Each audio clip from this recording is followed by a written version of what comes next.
to 12 lakhs or who's a salary earner up to 12 lakhs 75,000 is now exempt from all taxes. Up to 25 lakhs, there's a continuous reduction in income tax, and then beyond that also everybody saves a lakh of rupees. In a way, the Honorable Finance Minister has met the demand of large section of middle class, particularly as more and more poor are coming into the middle class with rising incomes.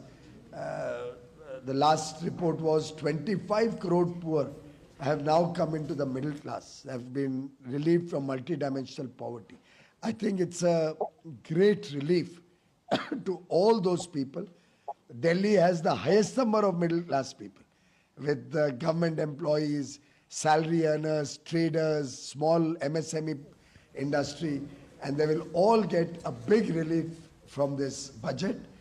Simultaneously, it's a budget focused on the youth, provides a number of opportunities for jobs, whether it is through tourism development. 50 new destinations will be given a thrust for tourism.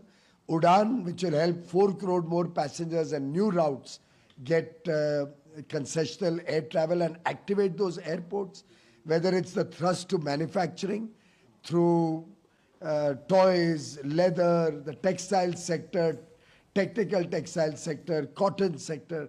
It's a multi-dimensional budget which through various interventions is going to encourage consumption demand, give a boost to economic activity, and at the same time provide stability to the country's economy.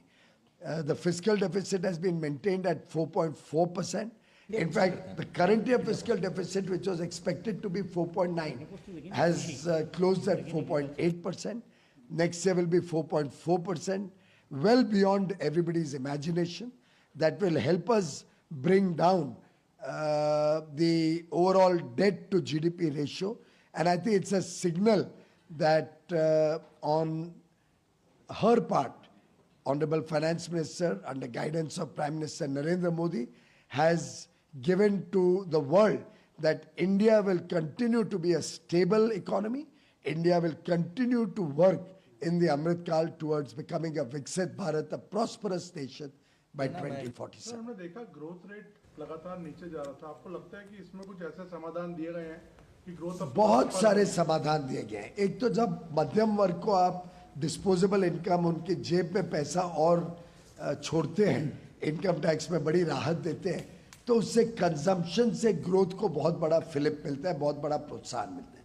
साथ ही साथ MSME sector में कई सारे बदलाव किए गए, विशेषकर job oriented sectors, leather, toys, textiles, tourism, उसमें जो प्रावधान इस बजट में है उससे लोगों को नई नौकरियों का साधन मिलेगा, नई सुविधाएं मिलेंगी, इनकम लेवल्स बढ़ेंगी.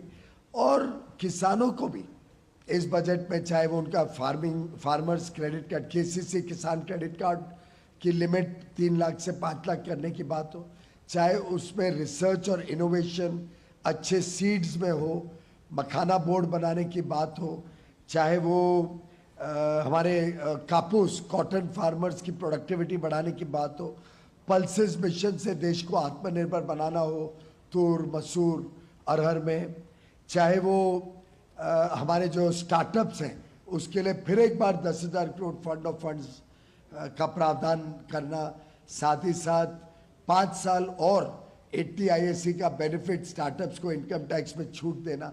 एक प्रकार से टेक्नोलॉजी का क्षेत्र हो, मैन्युफैक्चरिंग का क्षेत्र हो, एग्रीकल्चर का क्षेत्र हो, टूरिज्म का क्षेत्र हो, हर एक को कुछ ना कुछ लाभ और सुविधा देके एक इंक्लूसिव बैलेंस बजट बहुत स्ट्रेटेजिकली सोच के बनाया गया है. बड़े सोची समझी रणनीति के तहत ये बजट 140 करोड़ देशवासियों का बजट है. Do you think it will create jobs also, more jobs? It will create huge amount of job opportunity. Any estimation? Estimation तो अब आएगा, एक एक सेक्टर अपना करेगा.